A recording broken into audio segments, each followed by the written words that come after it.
Hello, welcome to Straight Talk Africa, live from the Voice of America headquarters here in Washington.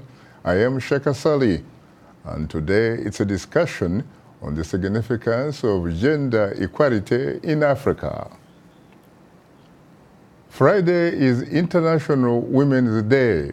This year's theme is investment in women and girls for inclusive green growth.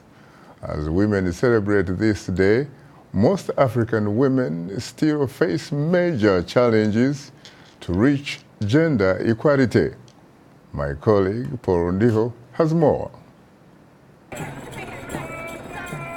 Investing in women's economic empowerment across the globe is setting a direct path towards gender equality, poverty eradication, and inclusive economic growth. In February this year, U.S. President Donald Trump signed the Women's Global Development and Prosperity Initiative that are focused on advancing female participation in the global economy. We're here today to launch the first ever U.S. government-wide initiative focused on economic empowerment for women in developing countries. The initiative will look to improve women's access to quality education and skills training, support female entrepreneurship, and reduce barriers to women's participation in the global workforce in the developing world. Across Africa, women are slowly breaking into the historically male-dominated domain of becoming elected officials, business owners, and technopreneurs. For decades, women have been calling for equality, and today they are making their mark. For example, the tech industry has provided unprecedented opportunities for women, even though trends indicate a growing gender digital divide and underrepresentation in the fields of science, technology, engineering, mathematics, and design. Promoting the participation of women and girls in science means changing mindsets, fighting gender stereotypes and biases that limit girls' passions, expectations, and professional goals since their early childhood.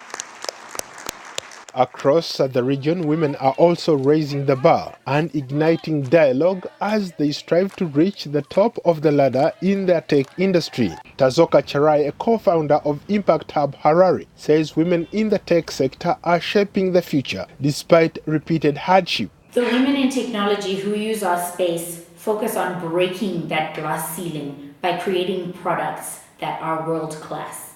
They are here to show that girls are just as competent as men. They are here to not only do that, but to also build products and services that help their communities.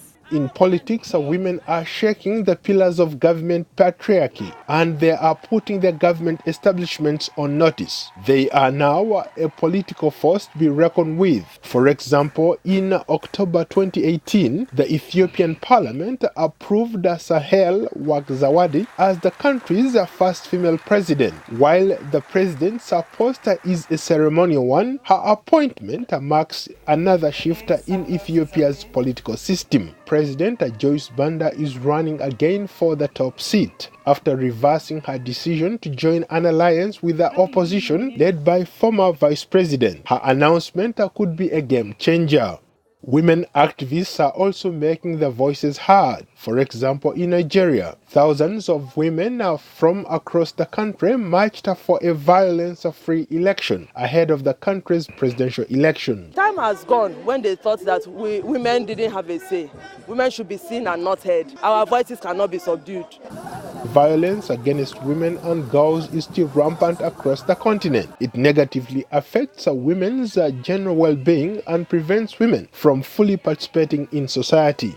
Analysts say that perhaps game-changing startups, social entrepreneurs, gender equality activists, and women innovators may have found the right mechanism in which innovation can remove barriers and accelerate progress for gender equality and build an unshakable foundation that meets the needs of women and girls. Paul Ndiho, VOA News. Thanks, Paul, for that interesting report. And